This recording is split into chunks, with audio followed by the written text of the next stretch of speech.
నమస్తే. భారత్ వర్సెస్ పాకిస్తాన్ మధ్యలో జరిగినటువంటి ఎంటైర్ సినారియో మీ అందరికీ తెలిసిందే. కాకపోతే ఎప్పుడైతే సీజ్ ద ఫైర్ అని అన్నారో దాని తర్వాత అందరికీ ఉన్న అనుమానం ఏంటంటే మనం ఓడిపోయామా గెలిచామా, ఈ యుద్ధంలో పైచేయి ఎవరిది అని చాలామంది డౌట్ పడుతున్నారు. దీని గురించి కొంచెం డీటెయిల్డ్గా మాట్లాడాలి. వీడియో ఎక్కడ స్కిప్ చేయకుండా చూడండి, ఎందుకంటే మీకు డీటెయిల్డ్గా వింటేనే దీని యొక్క అర్థం పరమార్థం పూర్తిగా అర్థమవుతాయి. అలా కాకుండా మిడిమిడిగా మీరు మధ్యలో వెళ్ళిపోతే మీకు ఎలా అయితే ఈ ఎంటైర్ సినారియో సగం అర్థమైందో మీకు ఆ సగం అర్థమైంది ఎప్పుడు అలాగే ఉంటుంది. ఓకేనా? ఇక టాపిక్లోకి వెళ్ళిపోతే ఫస్ట్ ఈ యుద్ధంలో మనం ఓడిపోయామా గెలిచామా అనే విషయాన్ని విశ్లేషిద్దాం. ఫస్ట్ పాయింట్ ఏంటంటే అసలు మనం యుద్ధం చేయలేదు. ఈ విషయాన్ని మీరు అందరూ గమనించాలి. మనం పాకిస్తాన్ మీద యుద్ధం చేయలేదు, యుద్ధం స్టార్ట్ చేయలేదు, యుద్ధాన్ని మనం ముగించలేదు కూడా. ఓకేనా? జస్ట్ మనం చేసింది ఏంది? కేవలం కాల్పులు మాత్రమే చేశాము, టెర్రరిస్టులని అటాక్ మాత్రమే చేశాము. ఎప్పుడైతే టెర్రరిస్టులని అటాక్ చేయడం జరిగిన తర్వాత మరి పాకిస్తాన్ మనకి ఏదో కౌంటర్ అటాక్ ఇద్దామనో లేదా మనల్ని భయపెడదామనో లేదంటే వాళ్ళ ప్రజల దగ్గర వాళ్ళు అరే మన పాకిస్తాన్ కూడా బాగానే పోరాడుతుందని ప్రూవ్ చేసుకోవాలి కాబట్టి పాకిస్తాన్ కూడా కొన్ని డ్రోన్లు మన మీద ప్రయోగించడం స్టార్ట్ చేసింది. ఎప్పుడైతే డ్రోన్ని మన మీద ప్రయోగించడం స్టార్ట్ చేసిన తర్వాత మరి మనం ఏం చేస్తాం? ప్రొటెక్ట్ చేసుకోవాలి కదా, వాటిని ప్రొటెక్ట్ చేయడం స్టార్ట్ చేస్తాం. సరే, ఎప్పుడైతే ప్రొటెక్ట్ చేయడం స్టార్ట్ చేసామో దాని తర్వాత వాళ్ళు ఇంకా ఎక్కువ చేయడం మొదలుపెట్టారు. మరి ఇప్పుడు ఏం చేస్తాం? మనం ప్రొటెక్ట్ చేయడం పక్కన పెట్టి దాంతోపాటు కౌంటర్ అటాక్ కూడా దిగాం. అంటే మనం ఇచ్చింది కేవలం కౌంటర్ అటాక్ మాత్రమే. అరే పిచ్చనాయాలారా, అరే దగులుబాజీ నా కొడకలారా, ఒరే దుర్మార్గులారా, దౌర్భాగ్యులారా, మీరు డ్రోన్లు పంపిస్తే మేము డైరెక్ట్గా బ్రహ్మోసులు పంపిస్తాం. ఓకేనా? ఏంటి మీరు డ్రోన్లు పంపిస్తే వాటిని మా S-400తో తునాతునకలు చేసి పడేస్తాం అంటూ హెచ్చరికలు జారీ చేయడానికి మాత్రమే మనం కౌంటర్ అటాక్ చేసాం. అంతేకాదు, ఈ కౌంటర్ అటాక్ చేసినా సరే వాళ్ళకి బుద్ధి మారలా. అర్థమైందా? అందుకని ఏం చేసాం? డైరెక్ట్గా వాళ్ళ సైనిక స్థావరాలకి దగ్గరలోకి మన యొక్క బ్రహ్మోస్ మిస్సైల్స్ పంపించడం జరిగింది. దేనికి? మేము టార్గెట్ చేస్తే ఎలా ఉంటుంది అనేది కేవలం మీకు తెలియజేయడం కోసమే, ఆ పాకిస్తాన్ వాళ్ళకి తెలియజేయడం కోసం డైరెక్ట్గా బ్రహ్మోస్లని మనం దించడం జరిగింది. ఎప్పుడైతే మన బ్రహ్మోసులు వాళ్ళ దగ్గరికి వెళ్ళిపోవడం జరిగాయో కొంతమంది ఉగ్రవాద ఇళ్లని డైరెక్ట్గా కూల్చడం, ఏంటి అక్కడ ఉగ్రవాదుల యొక్క 10 మంది 12 మంది వాళ్ళ కుటుంబ సభ్యులు చనిపోవడము, డైరెక్ట్గా యుద్ధ స్థావరాల దగ్గరికి, ఎయిర్ బేస్ల దగ్గరికి మన బ్రహ్మోసులు వెళ్ళి ల్యాండ్ అవ్వడం, ఇవన్నీ చూసిన తర్వాత పాకిస్తాన్కి భయం వేసింది. లాభం లేదు, ఇది ముదిరేలాగా ఉంది, ఇప్పుడు అర్జెంటుగా మనం యాక్షన్ తీసుకోవాలని చెప్పి ఏం చేశారు? అమెరికా దగ్గరికి వెళ్ళి మన మీద కంప్లైంట్ చేయడం మొదలుపెట్టారు. ఫస్ట్ అమెరికా వినలా, పొప్పో చెల్ అంది. కానీ తర్వాత ఏం చేసిందంటే అడుక్కోవటం, ఏడవటం స్టార్ట్ చేసింది. మరి ఇంకా ఏం చేస్తాం? అడుక్కునేవాడిని, ఏడ్చేవాడిని, బిచ్చగాడిని మనం ఏం చేయాలి? జాలితో, దయతో, ప్రేమతో వదిలేయాలి. కాబట్టి అమెరికా కూడా కొంచెం ప్రధానమంత్రి నరేంద్ర మోడీ గారిని శాంతించమని అడిగారు. ఓకేనా? కాబట్టి మనం కూడా కొంచెం తగ్గడం జరిగింది. గుర్తుపెట్టుకోండి, ఎప్పుడైనా మనం యుద్ధం చేయలేదు, కేవలం టెర్రరిస్టుల మీద అలాగే పాకిస్తాన్ మీద మనం కౌంటర్ అటాక్ మాత్రమే చేసాం. ఎప్పుడైతే కౌంటర్ అటాక్ చేయడం స్టార్ట్ చేసిన తర్వాత ఇక భయం వేసింది వాళ్ళకి. సీన్ మొత్తం అర్థమైపోయేసరికి శరణు మహాప్రభో శరణు అన్నారు. మరి శరణు మహాప్రభో అని ఎవరైనా భారత్ని అడిగినప్పుడు ఏం చేస్తుంది? భారతదేశం ఎప్పుడైనా సరే శరణు మహాప్రభో అన్నప్పుడు ఖచ్చితంగా ఓకే రణం పక్కన పెడదాం, డిస్కస్ చేద్దామని అంటది.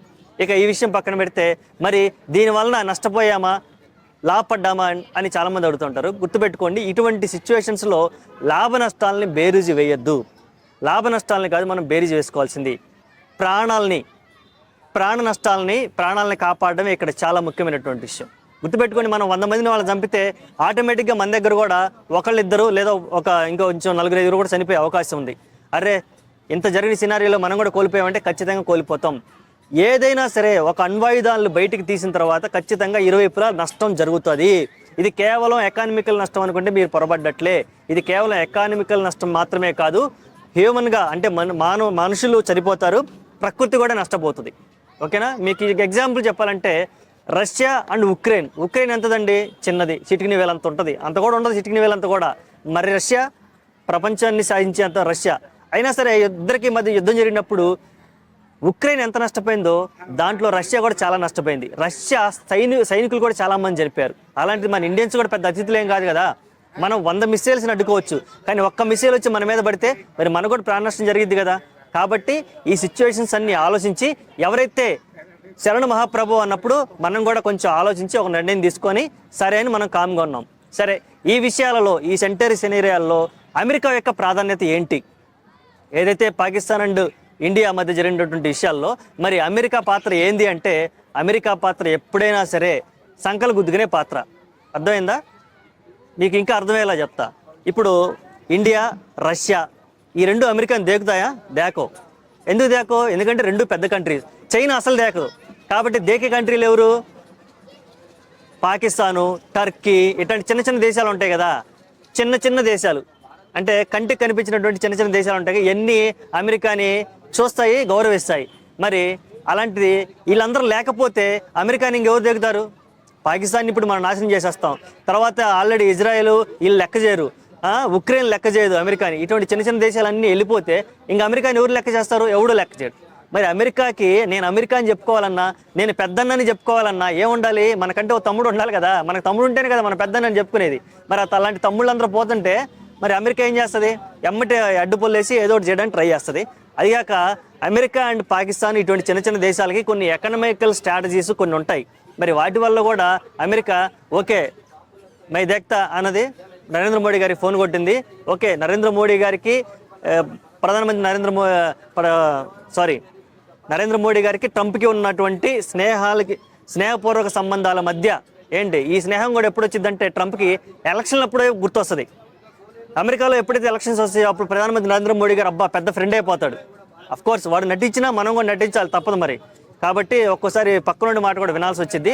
వాళ్ళ మాటలను కూడా గౌరవించి, అలాగే శరణ మహాప్రభు అన్నాడు కదా, అందుకని వీళ్ళను కూడా రక్షించడానికి, మనల్ని మనం రక్షించుకోవడానికి, మన ఎకానమీని కాపాడుకోవడానికి ఇన్ని రకాల ప్రయోజనాలని దృష్టి పెట్టుకొని కేవలం మనం అటాక్ మాత్రం ఆపాము, మనం యుద్ధాన్ని ఆపలేదు. అసలు మనం యుద్ధం చేయలేదు, మనం కాల్పుల వివరణ మాత్రం చేసాం. ఫస్ట్ ఈ విషయం మీకు అర్థమైతే మీకు ఎంటైర్ సినారియో అర్థమైపోయింది. అలా కాకుండా ప్రధానమంత్రి నరేంద్ర మోడీ తగ్గిపోయాడు, అమెరికాకు అమ్ముడుపోయాడు, అది జరిగింది, ఇది జరిగింది, మనం పాకిస్తాన్ వేసేసే ఛాన్స్ ఉండే, పీఓకేని ఆక్రమించుకునే ఛాన్స్ ఉండే, ఇట్లాంటి సినిమా డైలాగులన్నీ మీరు మర్చిపోండి. చెప్పారు కదా ఆల్రెడీ మన ఆర్మీ పెద్దలు, నేవీ పెద్దలు, బాబు యుద్ధం అంటే బాలీవుడ్ సినిమా కాదని చెప్పారు కదా. ఎప్పుడైనా గుర్తుపెట్టుకోండి, రియాలిటీ వేరు, సినిమా వేరు. మీ ఎమోషన్స్ని బట్టి యుద్ధం జరగదు. మీ ఎమోషన్స్ని బట్టి ఒక దేశం ఇంకో దేశంతో యుద్ధం చేయాలా లేదా నిర్ణయం తీసుకోదు. ఎమోషన్స్ అనేవి కేవలం కొన్ని సందర్భాల్లో మాత్రమే ఉపయోగపడతాయి. ఇప్పుడు మన శక్తి సామర్థ్యాలు ప్రపంచానికి తెలిసిపోయాయి. మనమేంటి ప్రపంచం అంతా తెలిసిపోయింది, పాకిస్తాన్కి ఎస్పెషల్లీ తెలిసిపోయింది. నెక్స్ట్ టైం మళ్ళీ ఇటువంటి ధైర్యం చేయదు. ప్రధానమంత్రి నరేంద్ర మోడీ గారు చెప్పారు కదా, టెర్రర్ అండ్ టాక్ ఒక చోట ఉండవు, టెర్రర్ అండ్ ట్రేడ్ ఒక చోట ఉండవు.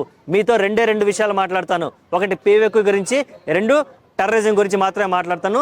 మధ్యలో డిస్కషనే ఉండదు. ఒక్క బుల్లెట్ ఇటువైపు వచ్చినా సరే నెక్స్ట్ టైం యుద్ధమే అని తేల్చి చెప్పేశాడు. ఇదే ధైర్యంతో మనం ముందుకెళ్దాం.